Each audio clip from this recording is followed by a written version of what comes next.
Welcome to the What Turns You On podcast. This is Kaelen Marie, pleasure coach, certified, here along with Sister Goddess Dana Pierce, pleasure coach, certified. And we are so excited to be here for the What Turns You On podcast. Oh my gosh. Mm. Sister Goddess Dana Pierce, it is such an honor to finally have you here and to have us be in this sacred space, this juicy container for what magic is meant to be created. I'm just percolating inside. I just am like feeling all the juices getting all excited in here in my being. So tell us about you. Share with us what you do, who you are, and the sacred work that you have been called to do. Okay, well, I am a certified pleasure coach. I have been coaching women for, gosh, since 2016. And I've put together a sisterhood community. I have a whole bunch of like juicy pieces that I'm all putting together right now as we speak. So that's what I'm doing. And I'm writing a book. So I'm penning a book as well. Yeah. What's the So title? it's undetermined yet. Oh, Undetermined good. yet. It's still a work Oh, in progress. So hmm. I'm kind of holding it a little close to my heart right now. But I'll be Perfection. sure to let you know when it comes out and all the things. Yeah. Yeah. Beautiful. So I'm also a mother of three, I call them dragons, three teenagers, and the mother of dragons. And I live down in the Baja.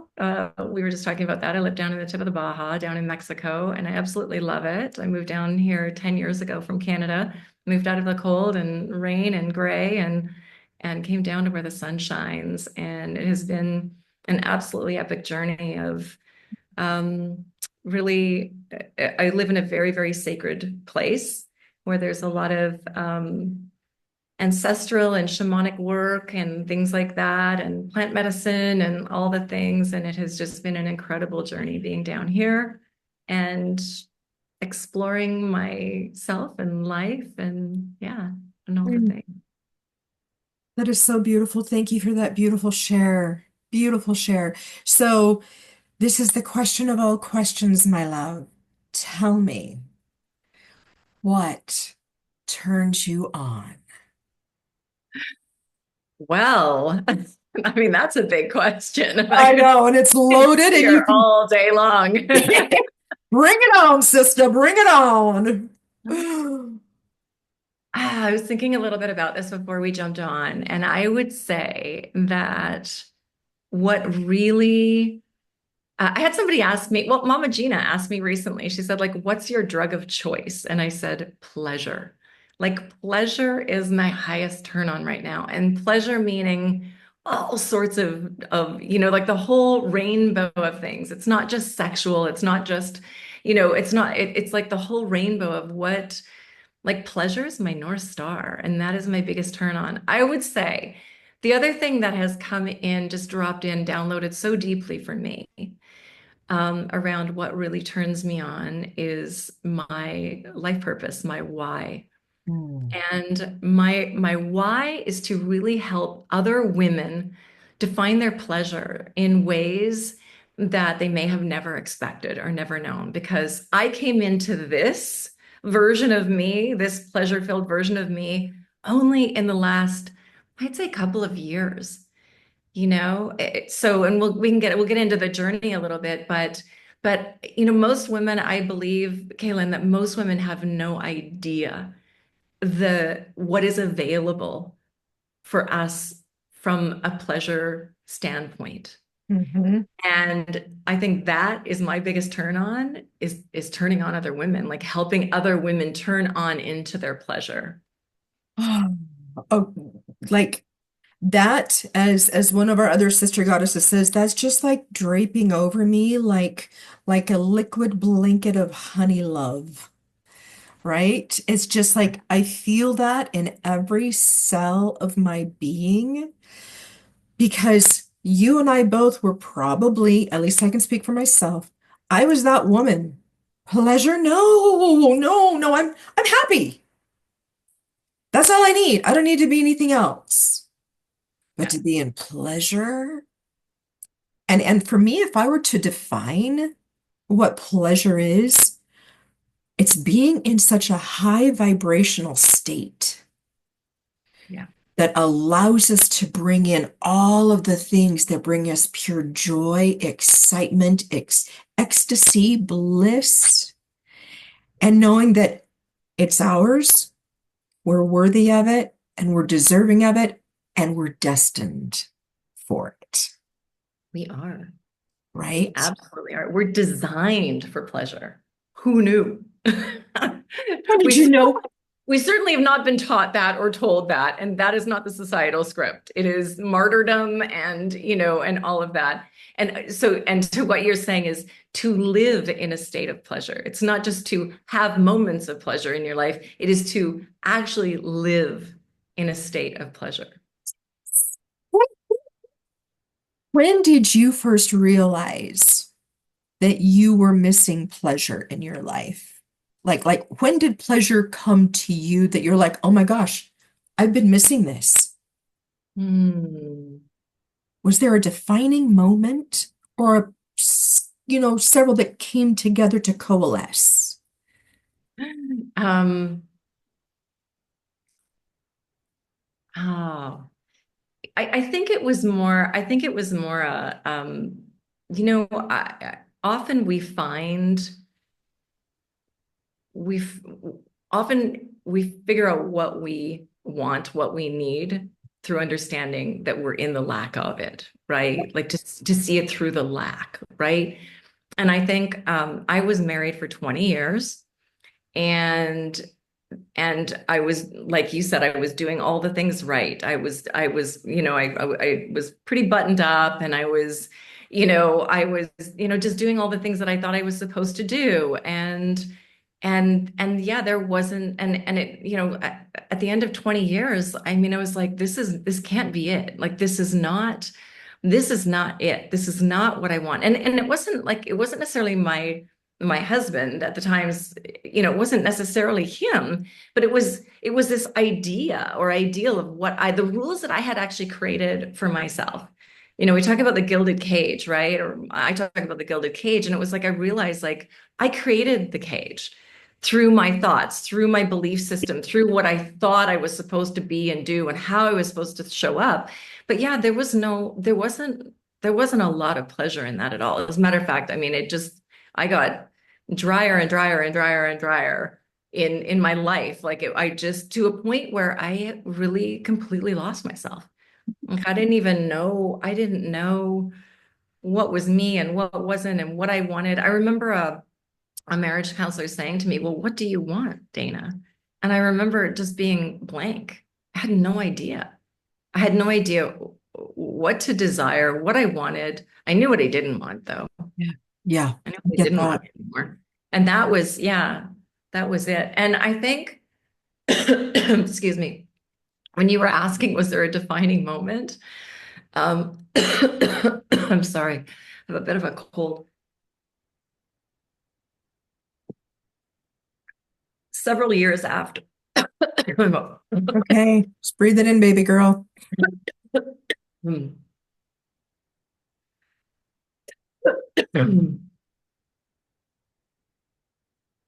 okay. Um,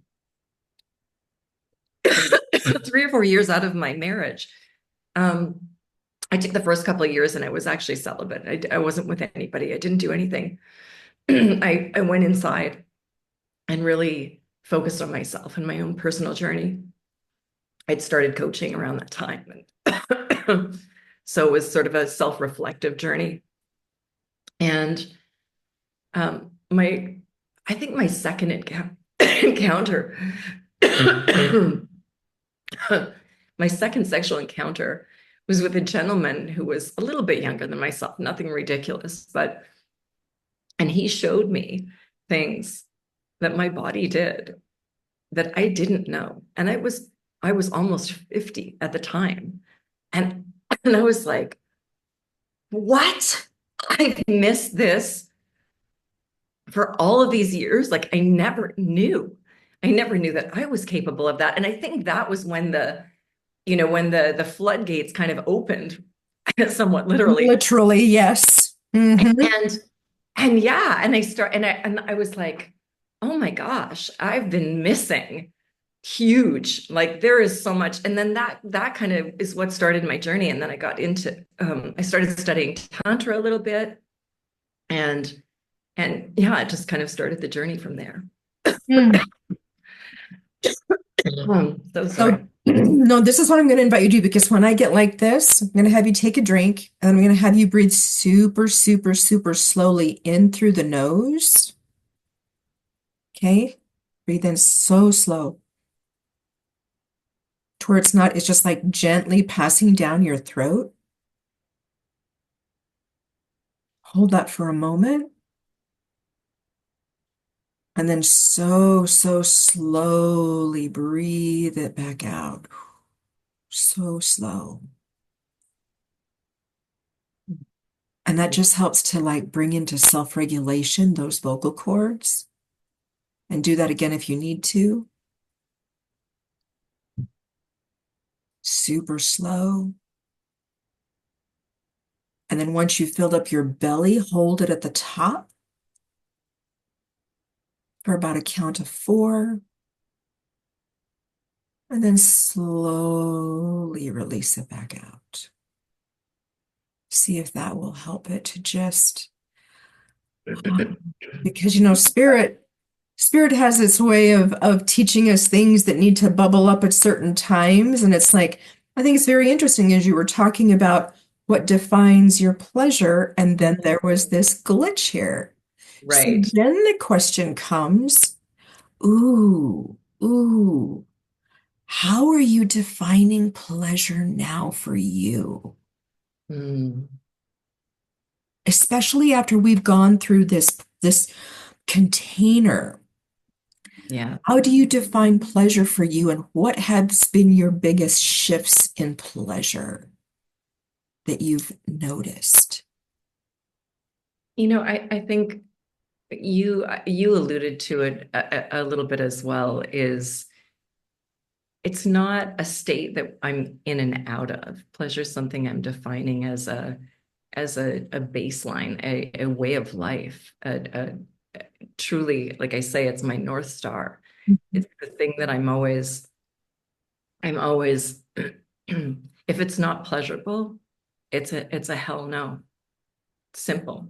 Like it's just, and that might sound selfish to some people.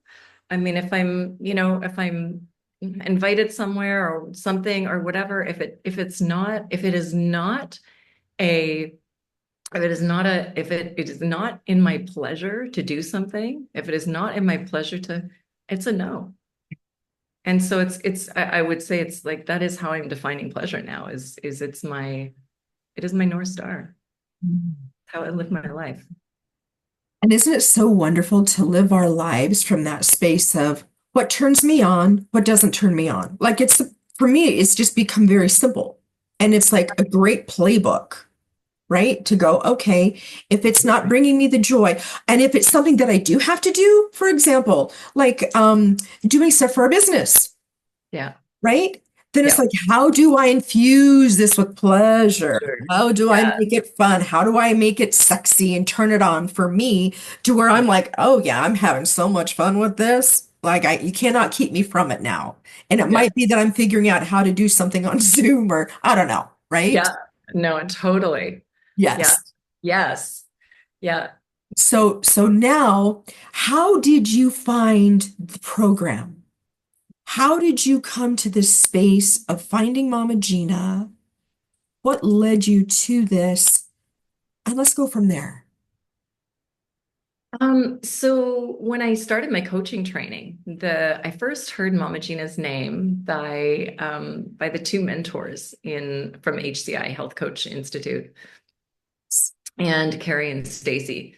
And they referenced her quite often. Some of the things that she would, a lot of things around pleasure and desire, a woman's desire, and how we've really not been trained to be connected to our desires. So it was very, it was sort of some of the foundational work in that. was her. And then um and I think it was years later, like 3 years later, I ended up Pussy the Reclamation, her book came across my path, and I was like, all right. So I read that, and that was a revolution in itself. I mean, just reading her book and imagining, like I often imagine how a woman, because she's been doing this for a long time. And it kind of blows my mind, like thinking of, in the 80s and 90s when she started, to have been showing up the way that she was and what she stood for. I mean, she must have really come up against a lot of scrutiny and a lot of challenge and so yeah, I have a lot of admiration for her. And then what led me into the leadership training that you and I have been in was the courtesan weekend. She did a weekend sort of little webinar, I guess it was, called the courtesan training. And and again, I think people might hear that and have kind of a misconception about what that is. And it's not about prostitution or anything like Well, that. let's be clear on that part. Let's be clear. Um, it's really about looking back in time at the women who were the the essence, the epitome of the feminine, and who were incredibly empowered in it in a way that some of the most powerful men and some of the most, the biggest leaders and powerful men actually access these access the feminine through these beautiful women, through these incredible women who were often and they ended up like the courtesans they ended up being very well educated. They were very, you know, and they were kind of provocateurs. They were very outrageous, and yeah, I just loved all that. So, and like I said, Regina is just an incredible leader, and she's been doing this a long time. And I looked at her, and though there was a part of me thinking, I don't necessarily want to be Regina, but I want to channel some of that potency, some of that provocateur and access to pleasure that she has in a way that I never had, and how to show up as a leader, and like I said, to really be connected to my why, so that I can show up in leadership with other women and help them tap into their pleasure. Yes, yes, and yes. Thank you for that amazing share. I look back just as my own journey when I started and I said yes to this program back in July of last year, and that container opened as soon as I said yes, and I committed. And I was like, oh, I can hardly wait till I get to the end of the program to see what kind of woman I am. This is going to be great. I was not prepared in any way, shape, and form for how much more shedding needed to be released from my soul Yeah. to allow the truth of my light to finally reach this space of the woman I have always desired to be, and I've been meant to be, and now I'm here, right? And the journey just keeps continuing. Mhm. Talk to me about what these past, we'll just go 6 months of the program. What has it been like for you? Wow. Yeah. Hmm. Mm-hmm. I swore I was never going to take another, program like that. I was so over it from the coaching industry and whatever. And like I said, there was something about her, and I said, hell yes. I stepped in, and my goal and intention was I had struggled in certain areas in my life, and in my business, and I knew that I had these upper limits that were just there, like, and I couldn't, and no other coach and nothing else I'd done, and all the work and all the healing and all the, like, whatever, all of it and they were still there. And I don't know that. I mean, I could identify the sort of the what, but I couldn't really identify why. Like, why is this holding me? Why is this still got a hold on me and holding me back? And I had no idea what I was in for. I mean, it is one of the most intimate, like death-defying containers. Like, I right? think death would have been easier at times Am than I wrong? continuing on, right? I mean, and she, like Mama Gina holds it all. Well, it's Mama Gina, but it's also the sisterhood. And that's why I'm creating a sisterhood myself. It Mhm. is the sisterhood. It's the sisters.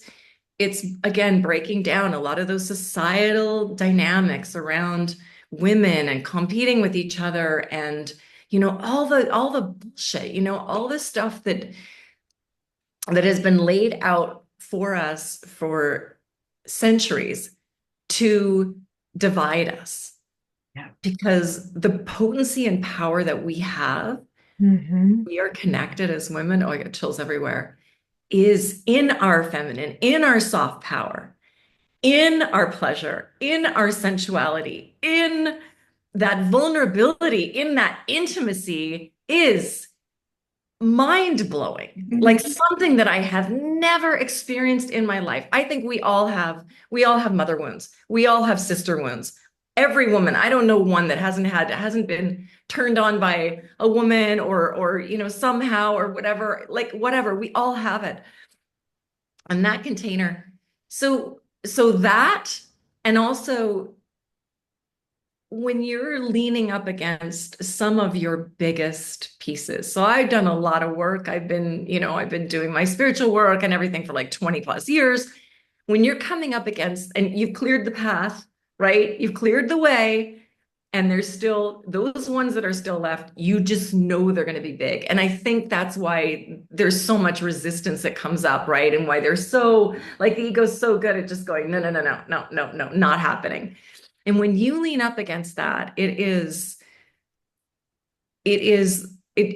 does feel like death. It does feel like, and there is a dying away of a part of you, that story that's been holding you. And the story is one that holds you, or feels like it's holding you safe, right? So you really have to crack through that. And I did that. And the cracking through that happened in this container for me was was in the reflection of the other sisters. So whether it was me seeing myself in them and then watching their unraveling or their unfolding, and or it was through conflict. I mean, I think you saw, I don't know if you were on one of the calls where I was called up on the carpet by Mama Gina and one of the other sisters to make an apology. And my side of the story wasn't in question at the moment. What was presented to me, and the learning was, when there is a sister who has been hurt by something that you have done, doesn't matter your intention, doesn't matter what she did, nothing. When somebody is hurt by what you've done, you owe them an apology. And not just oh, I'm sorry. It's like there's like, there's a how did she call it? There's like a foundation of the apology. And the idea was that you go in higher than where their higher than where their hurt is. Or I should say it actually, let me say it lower. Lower than where they are. Like, I am so sorry. And the idea is, by coming in such like humility, that you raise them up, you carry them up with you. And it was something I went back and looked at that, and it was just one of the most mind-blowing, like as a mother, as a, I mean, a human being, a soul. Look, I mean, what an incredible learning. And my needs were tended to afterwards, but that was just one of the most potent learnings. And when you show up in a container like that, and you have other women showing up in a container like that, you have something that we've never experienced, we're not experiencing in the world. And Yeah. the healing and the love and the safety and the connection and the potency of that, I think is, I mean, by far more than any bra burning or any other, like anything else we've done. Not that I have any, thank you, I'm grateful for Gloria Steinem and the suffragettes.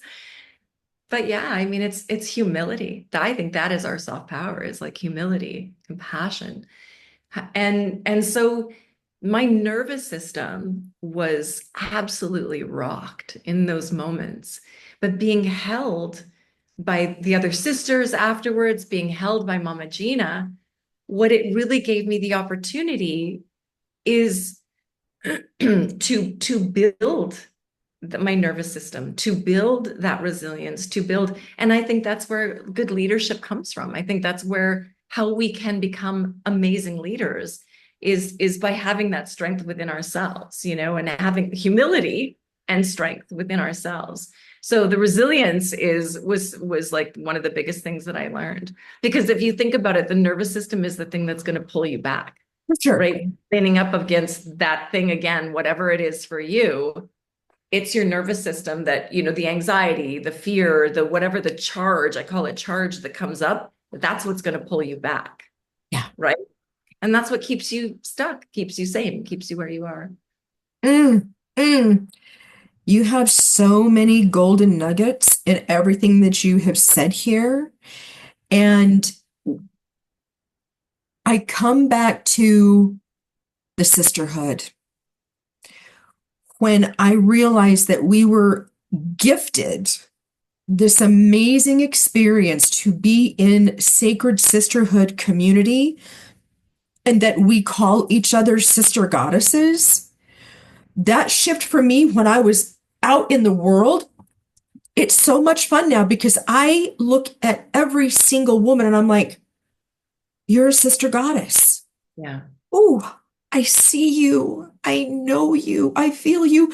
And I love you. I may not know your name. I may never know your name, Yeah. but I can hold you and I can love you because you are part of me and I am part of you. And that right there has shifted every ounce of my soul, right? Yeah. So beautiful. Yes. Mm. I just sit in that state of awe, that state of reverence, Yeah. that state of holiness and sacredness.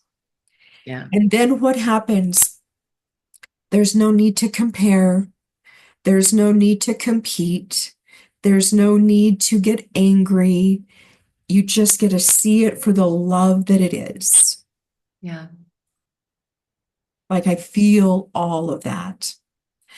Last night, one of my friends, she sent me, I love Dr. Joe Dispenza. The dude, oh, mwah, he just knows stuff, right? And this YouTube was The Chosen Woman, about Mm. why women who know who they are can't fit in, can't follow, are destined for things so much greater, lose their often a lot in isolation, Yeah. loneliness, because we have chosen and like you and I, we can't be held back from being in those spaces that continually push our edges, bring us into heightened states of pleasure and awareness.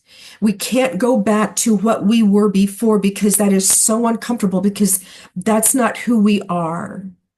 So as this has this, and I'm just going to call it this beautiful cauldron of stuff that's been just stirring around. Where do you see you going now as this shifted woman, this chosen woman who knows there's no fucking way she can fit in. There's no fucking way she's gonna follow. There's no fucking way. Da da da da da da.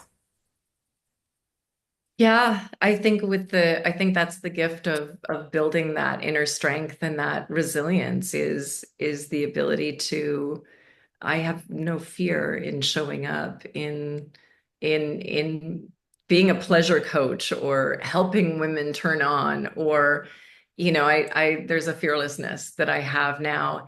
I would say that, and my why is if I struggled with one thing in my coaching business, I know I wanted to help women and I did. And I was like a self-love coach for a while and I kind of, whatever. But I remember one coach asking me, like, if you had a bullhorn and you could stand at the top of the mountain, like, what's the one thing that you want to just tell everybody? And I don't know that I ever really had it nailed until now. Ooh. Yeah. Tell And us, well, what and it is is. that? It's what I said in the beginning. It is, I want all women to know that pleasure, turn on, soft power, it is all our birthright. It is our birthright. It is not something that, and it is, we already are that. It's not something we have to learn. The unlearning, the unveiling is all of the other conditioning that has been put on us. But that wellspring is in every one of us, and it is just begging to be accessed. It is begging to be accessed. And it is our absolute birthright to have that. And that is I want every woman to, I think of, you know, I think of women who've been married for years I have them all around me. I love them, and they're not in their pleasure. They are not. I see women that show up quite masculine, and I just know instantly, oh, she's not in her pleasure. No judgment, just I get it. Mm-hmm. And then it's like, how can I? Okay. And like I'll start, oh, so tell me about this. I'll start asking questions and planting seeds it's more purpose led for me now. It's my why. It is my why. I thought freedom was my why, and I think it still is. And that is a woman's freedom, for us to step into our to feeling liberated, to come into this reclamation of ourselves. And that's my sisterhood is the goddess reclaimed, like reclaiming those goddess superpowers and energies within us, because that is who we are, what we are. And that's not to say that we can't turn on masculine when we need it and can't, like, man, we proved all that. We are the most amazing, adaptable, but like we are masculine, feminine. We've, I think since the women's lib era, we have shown up in a man's world, right? And shown that we can, shown that we can show up in a man's world, but we've done it more adapting to the way that they do it. And that is not the feminine way. And so I feel like this is the evolution, or the revolution is like the reclamation is, let's bring the feminine power in. I mean, that is by far, in my opinion, more powerful than the masculine in so many ways, different qualities, but it is so powerful.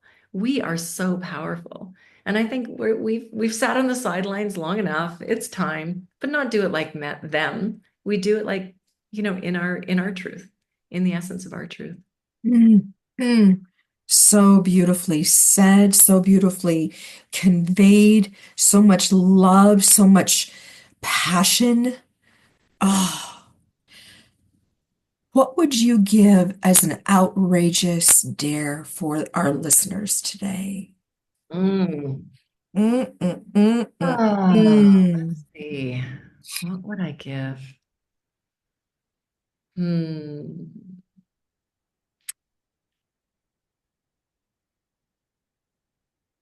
I have so many things, just like so many things. Outrageous dare.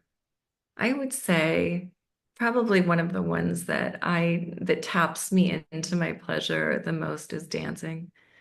When you feel stuck, when you feel heavy, when you feel, angry, resentful. Not that we ever feel resentful as women, just saying. Right. Um, Turn on some music and just start to move your body. Move your body. That is one of the most beautiful pieces that I have found in this work, in Mama Gina's work, is bypassing the brain. I know so much about NLP and psychology and like all the I've got it. And I have, my 15-year, I've got my 10,000 hours mastery in spiritual, which means you're actually out of your body. You're connecting to the divine, right? Mhm. That all of the those emotions, feelings, trauma, past trauma is all trapped in our bodies on a cellular level. So when you get anxiety, when you get triggered, when you get any kind of charge that comes up, is that. And the best, fastest way to move it and turn yourself back, come back around into turn on is to turn on some music and just move, dance, the vibration, but the movement. And just really, and well, the other one that came up for me, and you could do the same, was Velvet Touch.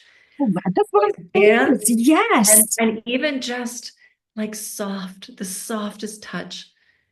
Oh, I never knew how much I loved touching my face. And it took me several months before I really just got into it. And it's like and I mean ever so soft, and start to just feel that. And you can do all of that while you're listening to music, different kinds of music, depending on your mood. That's the balm right there. Mm, mm. That is the salve, the balm right there. Sister Goddess Dana, thank you for this miraculous, magical experience, sharing your why, knowing that pleasure is your North Star, and that you are here to shout it from the rooftops that every single woman deserves and is her birthright to be in pleasure. Yeah. Mm. To live from pleasure, To right? live To from live pleasure, to from be embodied in pleasure, pleasure. and Best. to dance all the way through it. Tell me, how can these beautiful listeners connect with you? Let's see. Probably the best way is Instagram. It's goddess underscore reclaimed. That's my Instagram, and that will lead you to my 5 hacks and into the sisterhood. Also, my website is danapierce.com. Mhm. So, and I'm sure you'll be linking all this Will in, but be. yeah, so danapierce.com. You can go there, you can get access there as well. So, Wow. Kaelen, thank you so much for this. Can I take one moment and I would just like to upright you for Oh. this incredible work that you are doing.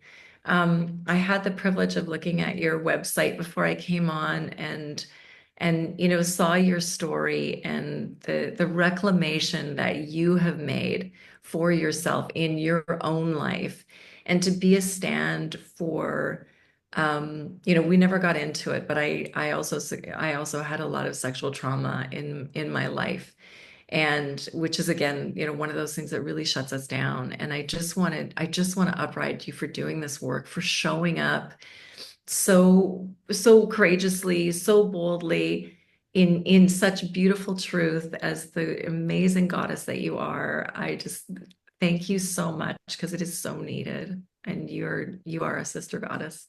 I adore you. Thank you. Thank you. And true to pleasure form, thank you. It's true. Right? Yes. Absolutely. Thank you. It's true. It is true. It is true. Oh my goddess. That's another great outrageous dare for women, is when somebody pays you a compliment, instead of, batting it off, that's what we're taught in the program, is you say, thank you. It's true. And you own it, you And it own it, is you true. embody it. Mm. That's right. Oh, this has been magical, as all of them are. When I had these sacred opportunities to connect with these powerful, amazing women, my soul, my being, my entire existence is lit up in pleasure. And it's like, I want to go out and do more, be more, and just share that energy with everyone. So, thank you, my goddess. And for those of you who have yet to like and subscribe, please do so. This is great sacred work, and we've got more podcasts coming. So, like, subscribe, share. This is Kaelen Marie signing off for the What Turns You On podcast. Thank you so very much for being here, Goddess Dana. Thank you.